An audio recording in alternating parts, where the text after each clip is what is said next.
Bonjour à tous, je reviens aujourd'hui pour une présentation, une review de la palette Coastal Scents. J'ai pas mal de palettes Coastal, donc je vais vous faire quelques reviews, puisque moi-même avant de les acheter, j'ai voulu avoir des avis sur internet, des swatchs, des choses comme ça.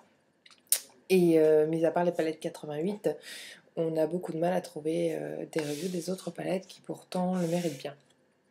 Alors, je vais commencer par le review de la palette neutrale, 28 neutrale palette. Voilà. Donc c'est une... alors au niveau de l'ouverture, elle est un peu plus difficile que les 88 mat et shimmer. Et bon, j'ai des ongles alors c'est pas super facile. Et elle se présente ainsi. Alors au niveau de la taille des godets, par rapport à la palette 88, c'est des godets beaucoup plus grands. Ils sont un peu plus petits que les godets de MAC par exemple, ou je pense Creative Me, puisque Creative Me font la taille des godets MAC. Donc voilà, au niveau de la taille, c'est pas marqué. Donc 45 grammes, 1,58 oz. Bon, voilà, enfin en tout cas la taille est tout à fait respectable et beaucoup plus grande que... Alors je vais prendre par exemple la 88 pour comparer. Alors la 88 elle a un petit système ici pour ouvrir qui est très simple. Alors que celle-là pas du tout, celle-là c'est beaucoup plus compliqué, enfin, il faut simplement tirer plus fort. La 88 a un miroir, comme beaucoup de palettes Coastal, par contre celle-ci n'en a pas. Bon. Alors, je le précise parce que pas mal de filles dans la review précisent « Ah, il n'y a pas de miroir, je trouve ça dommage ». Personnellement, je n'ai jamais utilisé les miroirs de mes palettes, donc ça ne me gêne pas du tout. Par contre, au niveau de la taille des FAP, voilà, vous pouvez vraiment voir, ils sont beaucoup plus gros. Bon. Du coup, au-delà du fait que personnellement, même les petits de la Coastal, je les aurais jamais finis de ma vie, c'est surtout que c'est plus pratique avec le pinceau, on en met moins partout et voilà. Alors, concernant les couleurs, on a des couleurs satinées, on a des couleurs mates, on a des couleurs shimmer, vraiment, vraiment pailletées. C'est vraiment un ensemble. On a ce que j'aime bien avec cette palette, des tons, excusez-moi c'est le chat, des tons très neutres. Donc pour le blendage, c'est impeccable.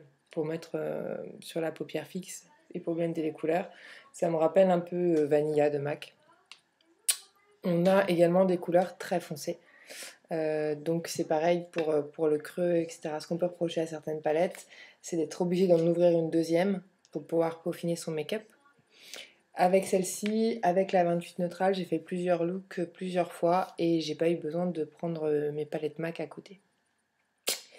Donc ensuite, je vais vous faire quelques swatchs. Que dire de plus? Alors au niveau des FAP, ils sont pour la majorité très pigmentés, comme c'est souvent le cas avec Coastal.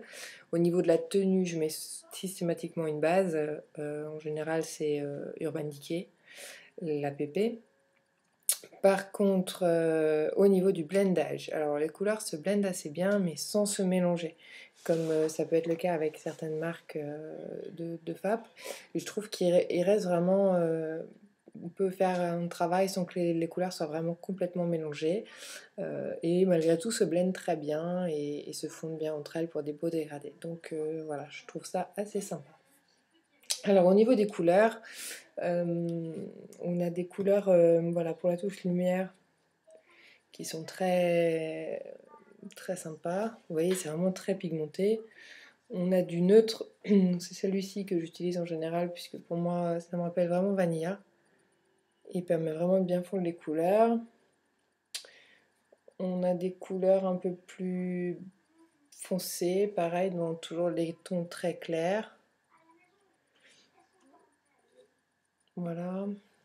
Et un peu plus shimmer ou mat, voilà, en fonction des couleurs.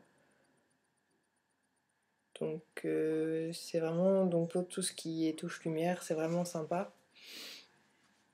On a ensuite, on a des couleurs vraiment super satinées.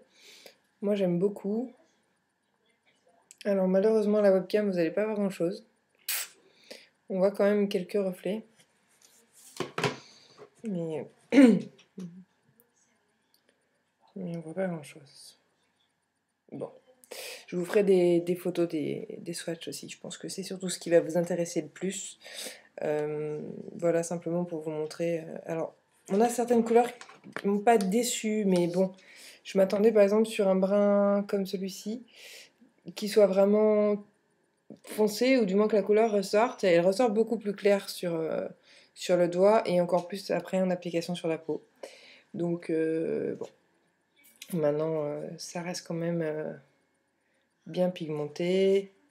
Voilà, si je prends celle-ci, sont les couleurs vraiment alors les couleurs qui sont vraiment pailletées, enfin brillantes, shimmer, elles le sont pour le coup vraiment sympas.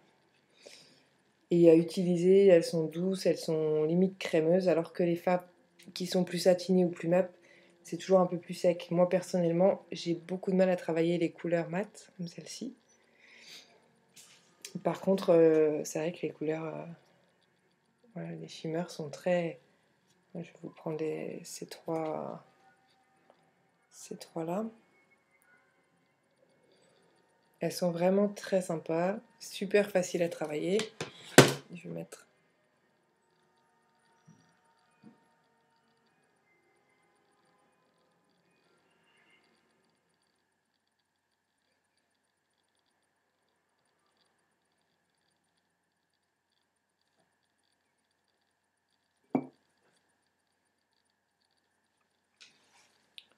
Voilà, je sais pas si vous allez bien voir, mais ils sont vraiment supra pigmentés, quoi. C'est vraiment super. Voilà, donc pour cette palette, je vais vous faire quelques photos. Je pense que ce sera beaucoup plus parlant de toutes les super couleurs de cette palette. Et puis je vous poste ça en dessous de la vidéo. Voilà, bisous à tous. Ciao, ciao.